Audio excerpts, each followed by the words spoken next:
Good evening students, welcome to Birsa Munda classes. आज हम 11वीं की फर्स्ट चैप्टर लिविंग वर्ल्ड के सेकेंड पार्ट को लेकर आए हैं।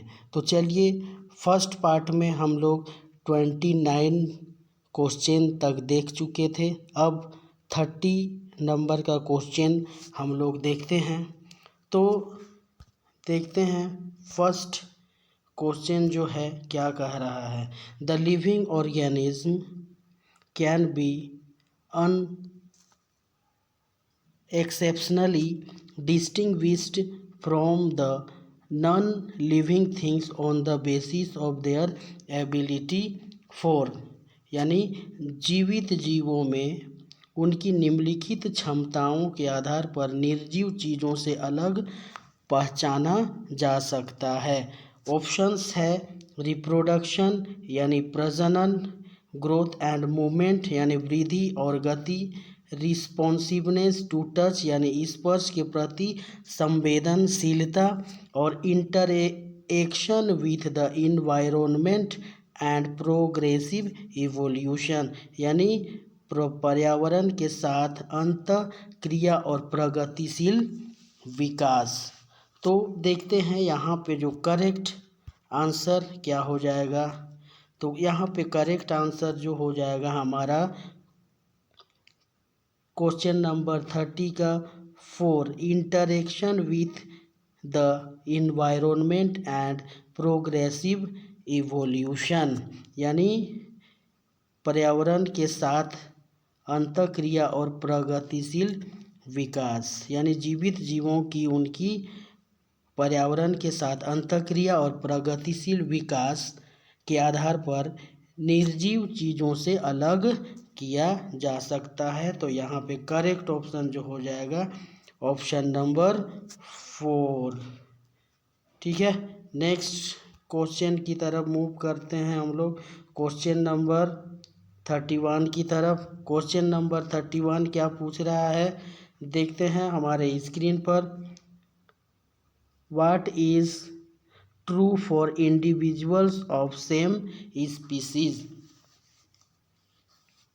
यानी एक ही प्रजाति के व्यक्तियों के लिए क्या सत्य है। फर्स्ट ऑप्शन इज इंटरब्रीडिंग यानी अंतर प्रजनन करना। लिव, सेकेंड ऑप्शन है लिव इन सेम हैबिटेट यानी एक ही स्थान में रहना। थर्ड ऑप्शन है लिव इन एस्डेम नीचे यानी एक ही स्थान पर रहना। और डी ऑप्शन जो है इनमें से कोई नहीं। तो देखते हैं यहाँ पर जो करेक्ट ऑप्शन क्या हो जाएगा। तो यहाँ पर जो करेक्ट ऑप्शन हो जाएगा तो एक ही प्रजाति के व्यक्तियों के लिए जो है वो क्या हो जाएगा, अंतर प्रजनन यानी इंटर ब्रीडिंग जो है करेक्ट ऑप्शन हो जाएगा, है ना। तो एक ही प्रजाति के व्यक्तियों के लिए जो सत्य है उसका क्या हो जाएगा, अंतर प्रजनन यानी inter breeding is correct. Option was is correct. तो इंटर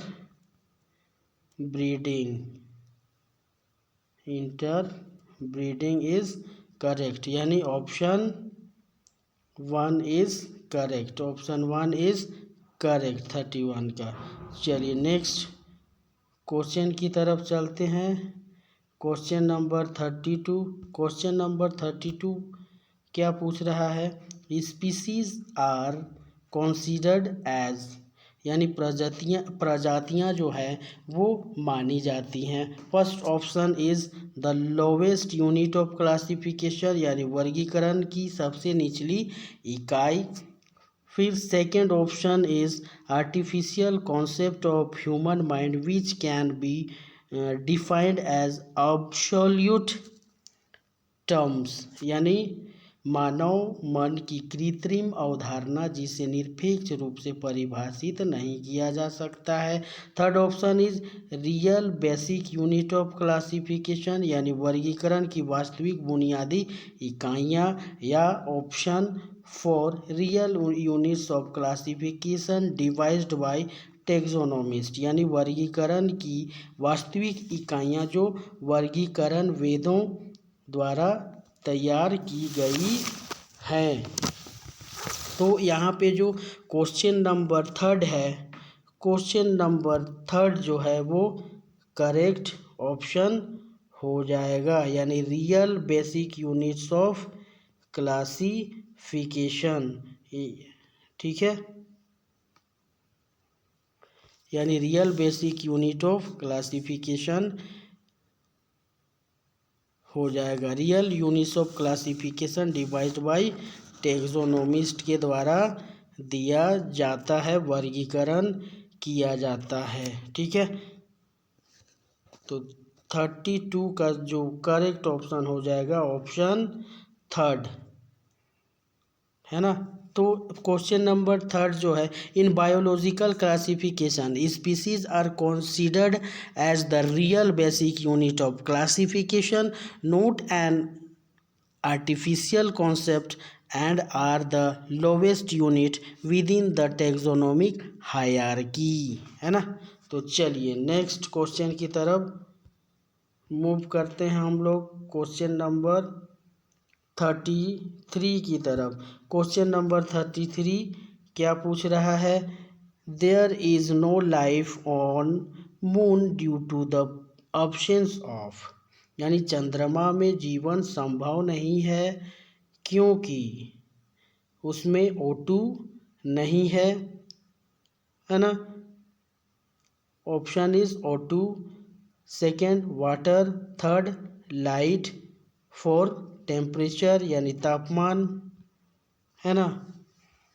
तो यहाँ पर जो करेक्ट ऑप्शन हो जाएगा, there is no life on moon due to absence of water, है ना। यहाँ पे जो करेक्ट ऑप्शन हो जाएगा क्या हो जाएगा, वाटर।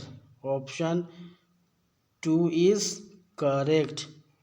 ठीक है, तो there is no life on moon due to absence of water, there are many other reasons for being no life on moon, life insufficient oxygens, unsuitable temperature etc, है ना। तो यहाँ पर जो करेक्ट ऑप्शन हो जाएगा ऑप्शन नंबर 2 यानी water. चलिए नेक्स्ट क्वेश्चन की तरफ चलते हैं, क्वेश्चन नंबर 34 की तरफ। तो क्वेश्चन नंबर 34 हमसे पूछ रहा है, हमारे स्क्रीन पर है, the first life on the earth was, क्या पूछ रहा है, first life on the earth was, यानी पृथ्वी पर सबसे पहला जीवन था। ऑप्शंस है हमारे पास, cyanobacteria, second chemo heterotrophs, third heterotrophs, fourth photoautotrophs, है ना। तो यहाँ पे जो है सबसे पहले the first life form on earth were likely chemo heterotrophs, है ना। तो ऑप्शन 2 इज करेक्ट, है ना। ऑप्शन 2 या ऑप्शन बी इज करेक्ट। तो the first life form on earth were likely chemoheterotrophs, organisms that obtain energy by consuming organic molecules from their environment rather than producing their own, है ना। तो केमोट्रोप्स क्या होता है, केमोट्रोप्स, these organisms are believed to have been the earliest life form, ऐसा माना जाता है ये जीव प्रारंभिक जीवन रूप थे, है ना, जो पृथ्वी के उस प्रारंभिक वातावरण में क्या हुए थे, पनपे थे, जो कार्बनिक अणुओं से क्या था, समृद्ध था।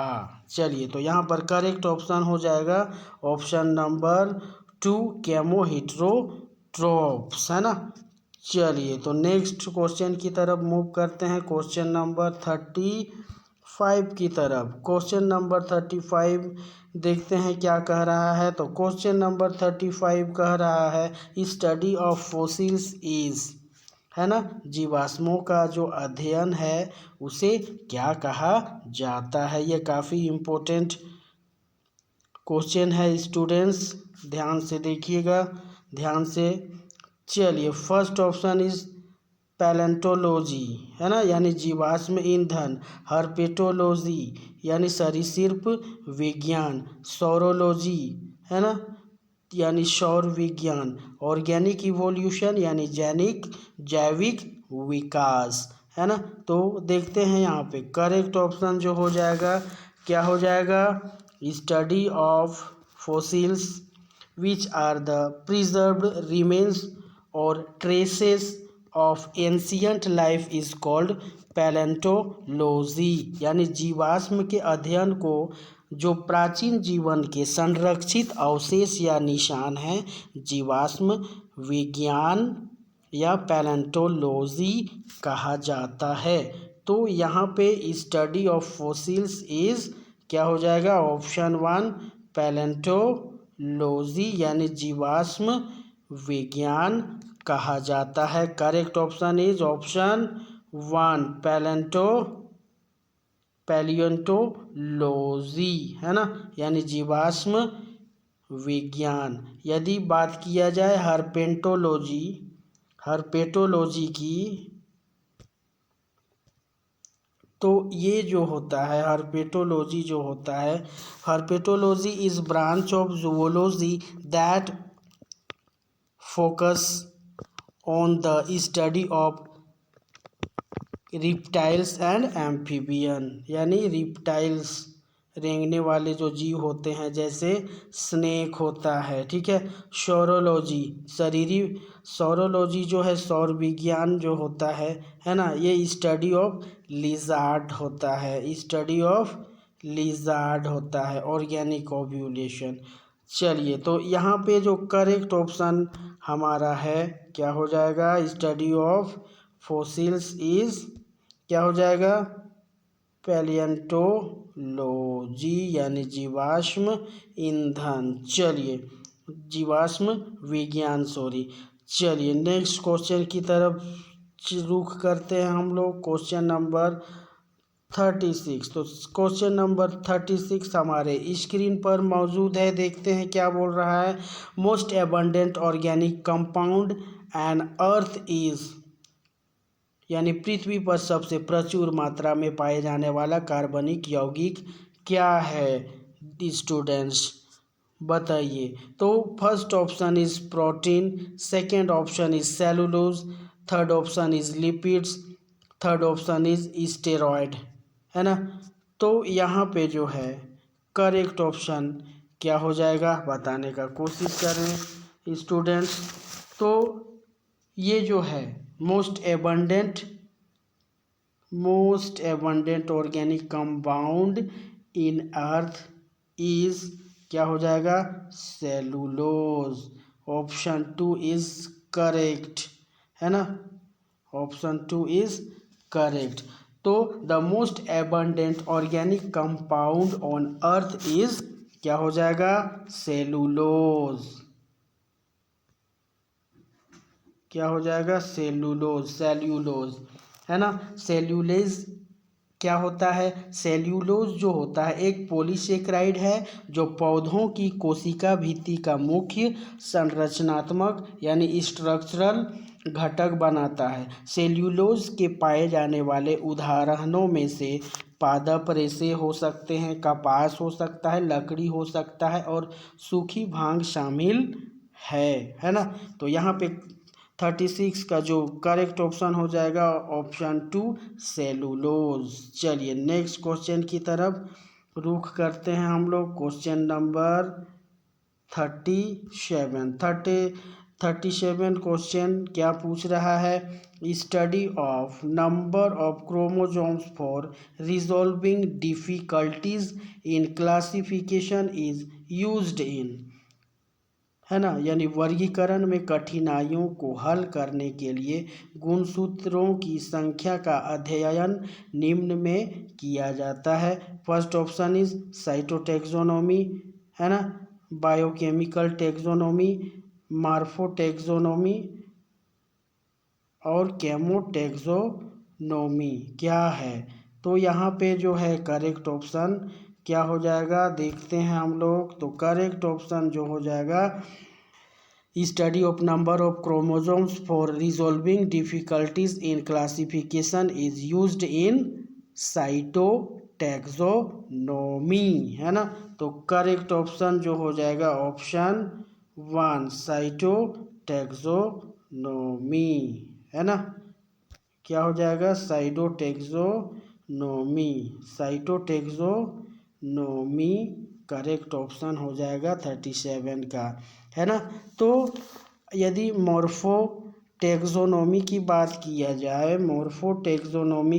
किया जाए तो इसमें क्या होता है ना, रियलाइज एंड ऑब्जर्वेबल, है ना, यानी अवलोकन किया जा सकता है ना, मॉर्फोलॉजिकल स्ट्रक्चरल को देख के, है ना, उसको वर्गीकरण किया जाता है। बायोकेमिकल टैक्सोनॉमी की बात किया जाए तो इसमें क्या होता है, studies biochemical difficulties and similarities to classify organism, है ना। और केमोटैक्सोनॉमी की बात किया जाए तो जैव रासायनिक विशेषताओं और जैव रासायनिक यौगिक को ध्यान केंद्रित करके रखा जाता है ना। तो यहाँ पर साइटोटैक्सोनॉमी जो है वो करेक्ट ऑप्शन हो जाएगा, है ना। तो साइटोटैक्सोनॉमी क्या होता है, वर्गीकरण में कठिनाइयों को हल करने के लिए गुणसूत्र संख्या यानी क्रोमोसोम नंबर और उसकी जो स्ट्रक्चर यानी संरचना का जो अध्ययन होता है उसको साइटोटैक्सोनॉमी कहा जाता है, जो गुणसूत्र संख्या और व्यवहार जैसी सेलुलर विशेषताओं पर क्या करता है, सेंटर्ड होता है यानी केंद्रित होता है। चलिए इसके बाद तो यहाँ पर correct option is option 1 cytotaxonomy, है ना। चलिए नेक्स्ट क्वेश्चन की तरफ चलते हैं हम लोग। क्वेश्चन नंबर 38 क्या पूछ रहा है, द असेंडिंग और descending arrangement of taxonomic categories is called as, है ना, यानी वर्गीकीय श्रेणियों की आरोही या अवरोही व्यवस्था को कहा जाता है। Hierarchy, first option is classification, third taxonomy, fourth की।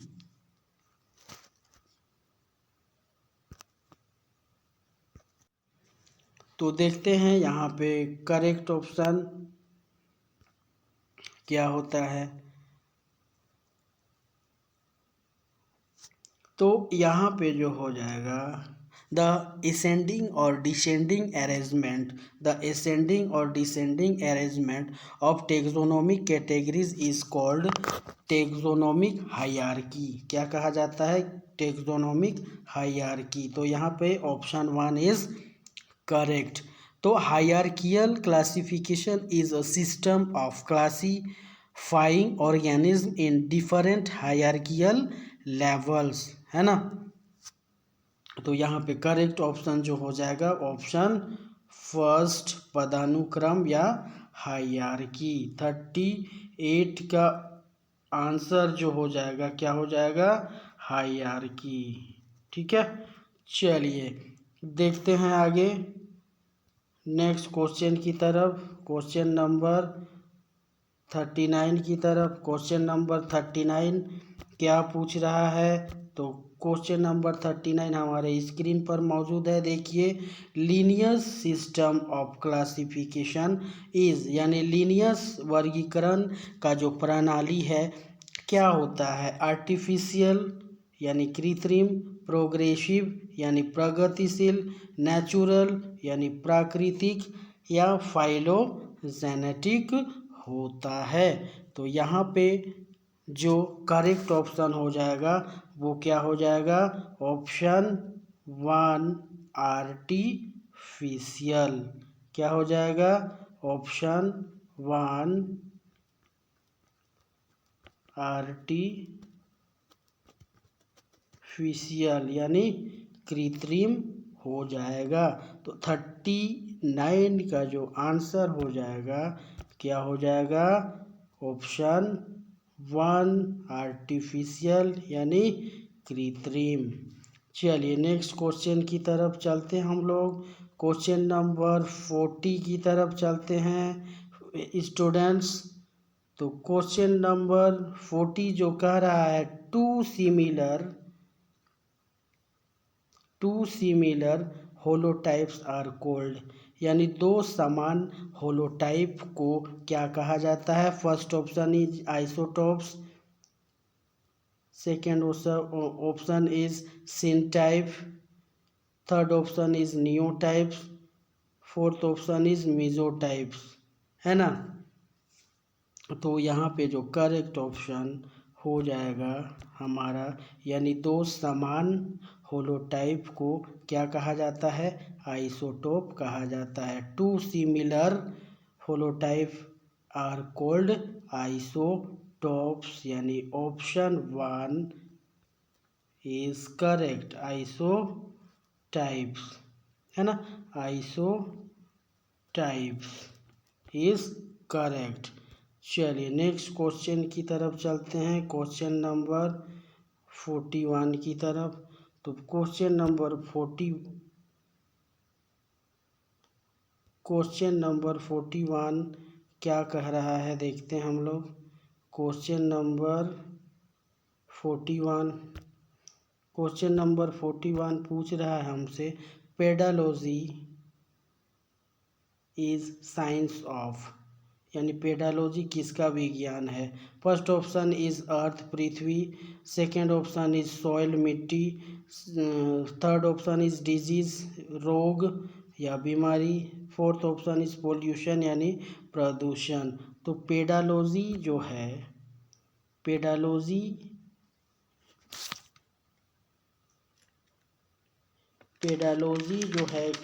वो किसका विज्ञान है ना। Pedology is a science of earth soil disease pollution, पृथ्वी मिट्टी रोग प्रदूषण। तो pedology is the scientific study of soil, यानी मिट्टी के इस अध्ययन को पेडालॉजी कहा जाता है। तो यहाँ पे correct option is option number 2 soil यानी मिट्टी, सोइल यानी मिट्टी। तो यहाँ पे correct option is option 2 soil, ठीक है, मिट्टी। ऑप्शन 2। नाउ हम लोग चलते हैं क्वेश्चन नंबर 42 की तरफ, है ना। क्वेश्चन नंबर 42 हमारे स्क्रीन पर, विच one of the following animal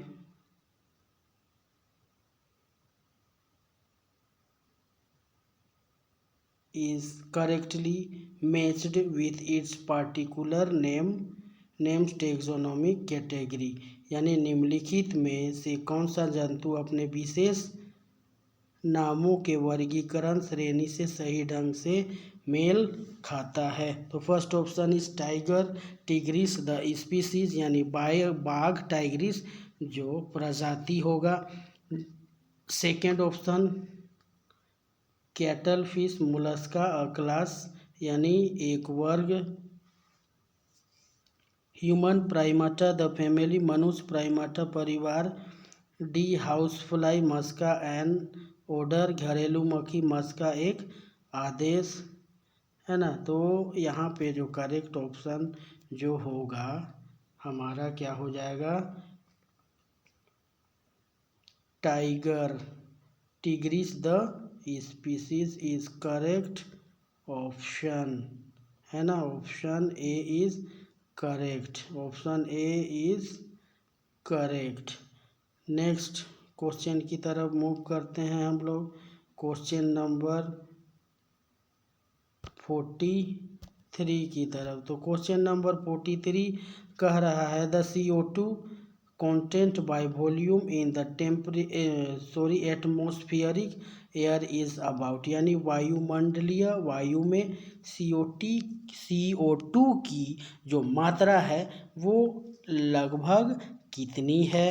तो first option is 0.0314%, second 0.34%, third option is 3.34% और फोर्थ ऑप्शन इज 4%।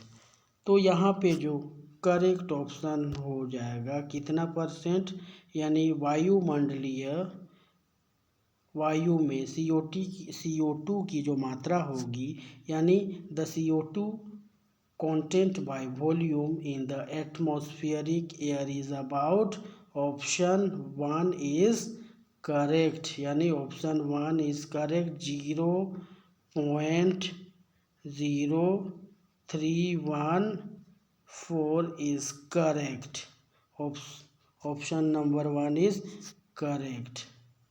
चलिए नेक्स्ट क्वेश्चन की तरफ चलते हैं हम लोग। नेक्स्ट क्वेश्चन की तरफ चलते हैं हम लोग, क्वेश्चन नंबर 44 की तरफ। तो क्वेश्चन नंबर 44 हमारे स्क्रीन पर है और ये पूछ रहा है according to Oparin which one of the following was not present in the primitive atmosphere of earth, है ना। यानी ओपेरिन के अनुसार निम्नलिखित में से कौन सा पृथ्वी के आदिम वायुमंडल में मौजूद नहीं था। First option is methane, second oxygen, third hydrogen, fourth water vapour यानी जल वाष्प, है ना। तो ओपेरिन के अनुसार पृथ्वी के आदिम वायुमंडल में ऑक्सीजन मौजूद नहीं थी, है ना, यानी ऑक्सीजन जो है मौजूद नहीं थी। इसके बजाय यह जल वाष्प, मीथेन और अन्य गैसों से समृद्ध एक अपचायक वायुमंडल था। तो यहाँ पे जो करेक्ट ऑप्शन हो जाएगा, करेक्ट ऑप्शन इज ऑप्शन 2 यानी ऑक्सीजन। ओके, चलिए चलते हैं आगे नेक्स्ट क्वेश्चन की तरफ। Next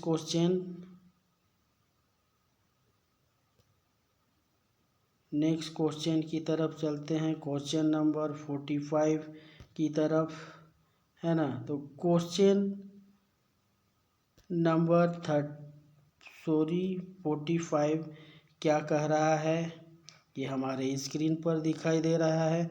carbohydrates the most abundant biomolecules on earth are produced by, यानी कार्बोहाइड्रेट पृथ्वी पर सबसे प्रचुर मात्रा में पाए जाने वाले जैव अणु किसके द्वारा उत्पादित होते हैं। First option is all bacteria, fungi and algae, यानी सभी बैक्टीरिया, कवक और शैवाल। Second option is fungi, algae and green plant cells, यानी कवक, शैवाल और हरे पौधों की कोशिकाएं। Third option is some bacteria, algae and green plants, यानी कुछ बैक्टीरिया, शैवाल और हरे पौधों की कोशिकाएं, या नॉन ऑफ दिस, यानी इनमें से कोई नहीं। तो यहाँ पर करेक्ट ऑप्शन जो हो जाएगा, देखते हैं क्या हो जाएगा। तो यहाँ पर करेक्ट ऑप्शन जो हो जाएगा option number third is correct, यानी कार्बोहाइड्रेट पृथ्वी पर सबसे प्रचुर मात्रा में पाए जाने वाले जैव अणु किसके द्वारा उत्पादित होते हैं, कुछ बैक्टीरिया, शैवाल और हरे पौधे की कोशिकाओं के द्वारा, यानी some bacteria, algae and green plants. तो यहाँ पे 45 का करेक्ट ऑप्शन हो जाएगा option number 3, option third is correct.